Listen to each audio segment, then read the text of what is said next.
Hello, party people. Hello to everyone out there in YouTube land. My name is Belle. I like to make videos about tarot cards and intuition and just some of my thoughts, different stuff like that. Today, the topic is solitude because my husband Joey, who is my soulmate, we usually spend the majority of our time together. He went to visit his family for a week, which is really cool because he hadn't seen his family in a long time, and I'm really glad he's getting that chance to spend quality time with them. But here I am. Oh my god. I love my house. It's really nice. But I'm going to be watching so many movies.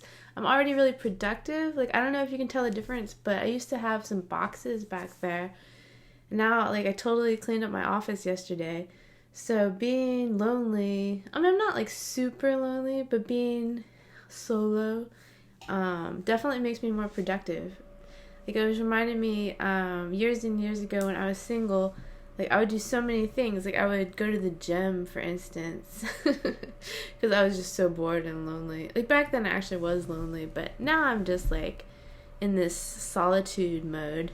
And yesterday my solitude mode was very positive. I felt I was doing a lot of different stuff. And even today I'm having a good day. I went for a really nice walk, and it's really beautiful today. Lots of birds, and sunny. So that was beautiful, but this is only day 2. He's gone for a week. So just okay. Luckily I have some plans coming up this week, here and there, but it's definitely a different kind of experience. The good thing about it is that I'm almost 40. It's almost a year until I turn 40, but I'm 39 right now, and I turned 40 at the beginning of December, and right now it's March. So, March 2021. So I don't know, I'm feeling more I've spent a lot of time on this healing journey the past 10 years. So I need this time, for my own soulful journey. Just get on my own 2 feet, and just a way of feeling my own strength and feeling my sense of being capable. So it's good. I totally think it's good, but I'm a very, very social person. So maybe I'll make a lot of videos. I'll make multiple card videos a day or something. I guess I could make at least one video a day, maybe. See what happens. But I guess I didn't make a video yesterday, but as of today. I don't know, it's just solitude, man. The nice thing about it is solitude was really negative for me when I was in my 20s, in my early 20s, but now it's not. Now I feel really good.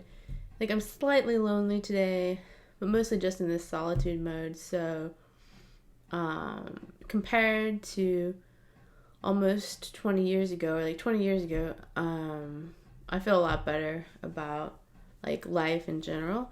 So that's what I was thinking. As to segue to a related topic, but slightly different. I feel really good about my life these days. It's taken me so long. It's basically taken me 20 years to get to the point where I'm content and happy as an adult,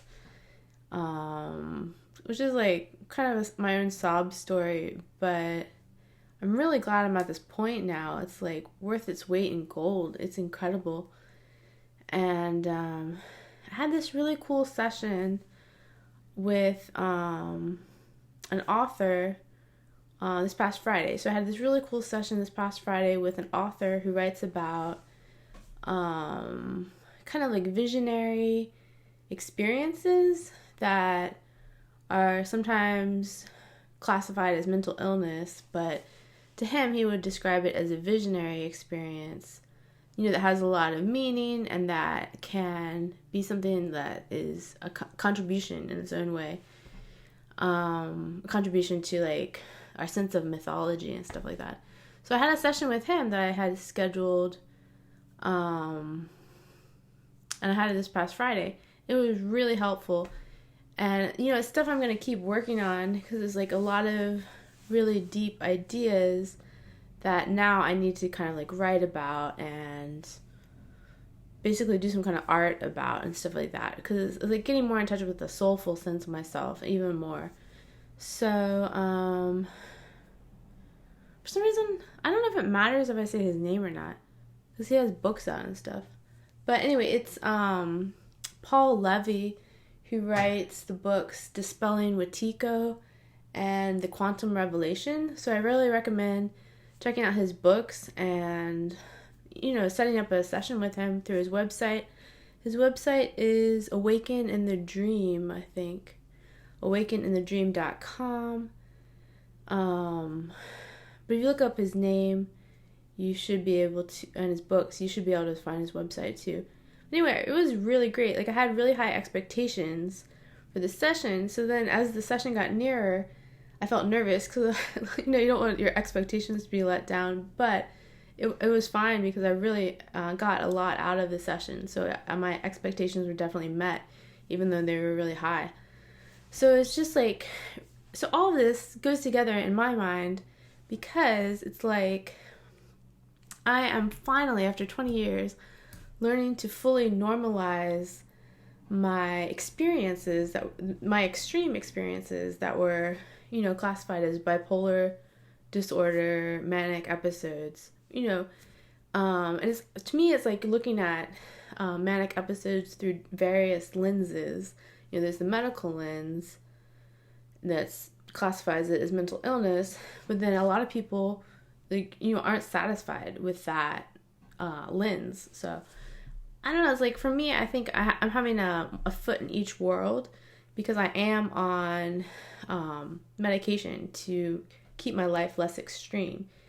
But, and it works out for me, but I know there are a lot of people who don't, I'm not going to say here or there because I think medical stuff is really important for people to follow what they need to do. But at least there's this lens of like the visionary experience. So, there's books out there that are very radical, that are more on the side of like only seeing it as a visionary experience. So obviously in my experience, I have to have a foot in both worlds. Like, I have to recognize that the culture that I grew up in sees my experiences as a manifestation of a mental illness. And even if I want to see it as a visionary experience, my experiences are so extreme, I have a tendency to have those manic episodes every so often, that like my life would be in complete disarray. I would not be able to get to where I am now without medication. So I have my foot in each world of like wanting to find meaning in my extreme experiences, but also recognizing that I can't function without modern medicine in this case. So, a lot of important issues come up. There's one more thing I wanted to add. Let me think. Oh, I think I wanted to add that I found a really good therapist recently too. I have like a really up and down feeling about therapists. I think there are tons of talk therapists, different versions of psychotherapy. Okay, there are tons of therapists who suck at their jobs. I'm just going to say that because it's painful. If you're going through a really emotional, painful experience, and you come to a therapist for therapy, to have something that's soothing on some level, to have a sense of understanding, it's brutal when you find the wrong therapist, especially when you're in a crisis situation and you're feeling really bad. So I can't get on the topic because I'll get too mad and like upset. So some therapists suck. So I used to think that like everyone should go to therapy because it's really helpful if you find a good therapist, but you just have to find the right one or it's not worth it. You're just gonna get more painful experiences. So like basically I would say it's 60-40, like the majority of therapists that I've tried to see like suck at their jobs and should have gone to a different job. And that sounds really harsh, but it's a really important job. And I feel like if you can't do it well, you should do something else. Because you're hurting people, basically. Like, there's articles online about how people take the words that are said in therapy sessions like extremely close to their hearts. For some reason, it's like that scenario, a situation where you're feeling so vulnerable and you're coming to this person for specific types of help and understanding. So if they don't have that compassion, then it's very, very painful and can be really destructive for that person who's trying to seek help. So there's tons of good articles about that and about finding the right therapist. So all of that said, I found a really good therapist recently.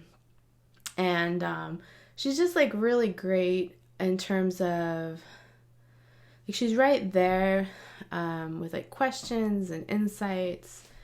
And she seems very understanding. Like, she'll say something like, she'll use like little anecdotes from her life to show that she's on the same page, or that she's doing her best to understand what I'm saying. And that's really helpful. So it's really cool. I mean, the other drawback to therapy, right, is the price. Like, it's not, and at least in the United States, you can't have universal access to therapy unless you're willing to pay like a good amount of money for therapy. So it's like, it's definitely a deterrent to some people, which is too bad. And it has been over the years something that sometimes I struggle with. Like, do I want to make that commitment? Do I want to like work out the budget that way?